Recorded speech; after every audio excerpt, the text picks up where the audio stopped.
کہ توحید پڑھنا، یہ مجلس اختیار کرنا، بچوں کو سکھانا، ہم کو سیکھنا کیوں ضروری ہے؟ تو پہلی وجہ یہ لأن اللہ خلقنا من اجلی، کہ اللہ نے ہم کو اسی کی وجہ سے پیدا کیا ہے، توحید کے لیے. ابھی آئے گی ہماری کتاب میں بات، وما خلقت الجن والانس الا لیعبدون. پہلی وجہ. تو اب مقصد صرف یہی ایک وجہ کافی ہے، اگر کوئی دوسری وجہ نہ ہو، صرف یہی ایک وجہ ہوتی کہ اللہ نے اسی مقصد سے پیدا کیا ہے، تو ہم کو سیکھنا ضروری ہو گیا کہ جب یہی مقصد ہے زندگی کا، ہاں، تو اسی کو سب سے زیادہ ترجیح ہونی چاہیے. کھانا پینا، دوسرے کاروبار کرنا اور دنیا کے بہت ساری چیزیں کرنا، یہ سب بعد میں ہے، پہلے وہ جس کے لیے اللہ نے پیدا کیا. دوسری چیز اس لیے بھی توحید سیکھنا ضروری ہے کہ اللہ تبارک و تعالیٰ اس کے بغیر کوئی بھی عمل قبول نہیں کرے گا. آپ فضائل کی بات کرتے ہیں، یہ فضیلت ہے فلاں نفل کی، فلاں فرض کی، رمضان کے روزوں کی، تلاوت کی، انفاق کی، خوب فضیلت ہے. آج ہمارے یہاں بہت مزاج بن گیا، اس کی فضیلت ہے، اس کی فضیلت ہے. لیکن ہم کو یہ بات دماغ میں رکھنا چاہیے کہ کسی چیز کی کوئی بھی فضیلت جڑی ہوئی ہے توحید سے. اگر آپ کی ہماری توحید صحیح نہیں ہے تو آپ دنیا میں زندگی میں کبھی بھی عشاء کے سے لے کے فجر تک اگر نماز پڑھتے رہیں، قرآن کی تلاوت کرتے رہیں، ایک نیکی نہیں ملے گی. لئن اشرکت لیحبطن عملک، اللہ تعالیٰ نے قرآن میں کہا کہ آپ بھی شرک کریں گے تو سارے عمل برباد ہو جائیں گے. نبی کی بات، جب کہ آپ شرک کر ہی نہیں سکتے تھے. تو ہم کو اور آپ کو تعلیم دی گئی کہ شرک کتنی گھناؤنی چیز ہے، اور شرک ضد ہے توحید کی. تو ہمارے عمل کی قبولیت کا دار و مدار جب اس عقیدے پر ہے، ان اصول ثلاثہ پر ہے، تو ہمیں سیکھنا چاہیے کہ نہیں.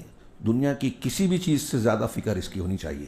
اپنے بچوں کو کھانا کھلانے، پانی پلانے، اس کی ضد اور ضرورت کو پورا کرنے میں اگر ہم بہت محبت حقیقی رکھتے ہیں تو کھانے پینے سے زیادہ اہمیت یہ ہے کہ اس کو توحید سکھائیں، شرک سے ڈرائیں.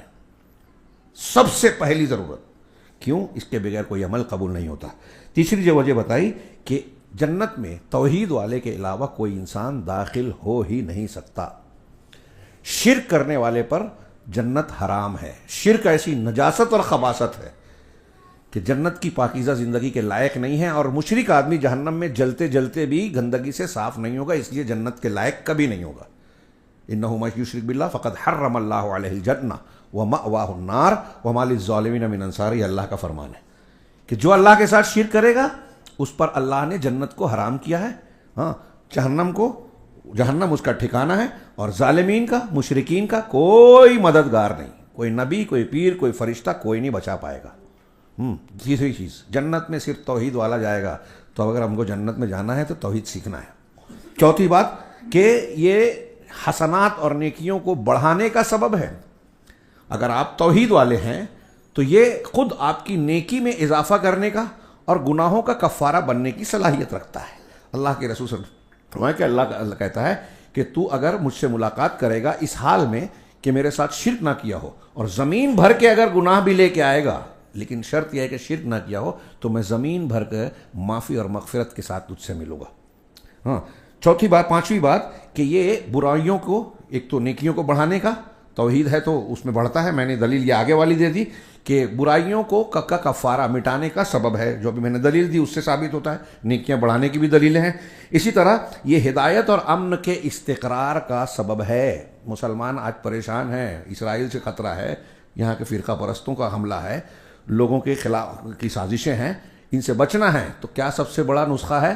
قرآن نے بتایا الذین آمنوا ولم یلبسوا ایمانہم بظلم، جو ایمان لائے اور اپنے ایمان کے ساتھ ظلم کی. اللہ کے رسول نے اس کی تشریح کی ہے، شرک مراد ہے. شرک کی ملاوٹ نہیں کی، ایمان کو صاف خالص پاکیزہ رکھا، توحید کو. تو اولئک لہم الامن، ان کے لیے امن ہے، یہ بچیں گے، سیف رہیں گے دنیا میں بھی آخرت میں بھی. اور یہی لوگ ہدایت یافتہ ہیں. تو پتہ چلا امن کس کو ملے گا، عذاب سے کون بچے گا؟ توحید والا، شرک سے بچنے والا، دنیا میں بھی اور آخرت میں بھی. یہ چھٹی وجہ تھی. اسی طرح توحید دلوں کی طمانینت، اطمینان کا ذریعہ ہے. سبحان اللہ، الحمدللہ، اللہ اکبر. یہ فضائل جب بیان کرتے ہیں نا تو اس کا معنی اگر آپ نہیں سمجھے ہیں تو آپ کو حقیقی سکون نہیں ملے گا. معنی سمجھیں گے تو آپ توحید والے ہوں گے. ہاں، اور الا بذکر اللہ تطمئن القلوب، اللہ کے ذکر سے دلوں کو اطمینان ملتا ہے، تبھی آپ کو ملے گا. ہاں، سبب لشفاعت النبی، یہ نبی صلی اللہ علیہ وسلم کی شفاعت کا، قیامت کے دن جو شفاعت ملنے والی ہے اس کا سبب ہے. یعنی اگر کوئی شخص شرک کر کے مرا ہے تو اسے نبی کریم صلی اللہ علیہ وسلم کی سفارش نہیں ملے گی. قرآن کی آیتوں سے بھی ثابت ہوتا ہے اور صاف صاف حدیثوں میں یہ مضمون موجود ہے. ہمارے وہ لوگ جو یہ بھروسہ کر کے بیٹھے ہیں کہ ہم کچھ بھی کر لیں نبی کا دامن پکڑ لیں گے، وہ دھوکے میں نہ رہیں.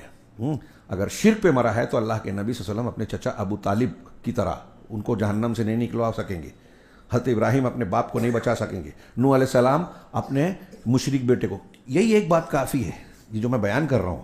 حضرت نوح پیغمبر ہیں، اولو العزم رسولوں میں سے.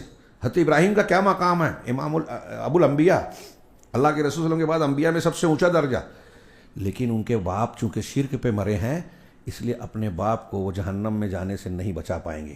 یہی ایک ہمارے رونگٹے کھڑے کر دینے والی بات ہونی چاہیے. نبی کریم صلی اللہ علیہ وسلم اپنی والدہ کی قبر پر پہنچے اور رونے لگے.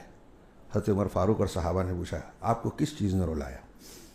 کہا کوئی بات نہیں، بس یہ ہے کہ میں نے اپنی والدہ کی قبر کی زیارت کی اجازت مانگی، وہ دے دی گئی اللہ کی طرف سے، لیکن میں نے اپنی والدہ کے لیے مغفرت کی دعا کروں.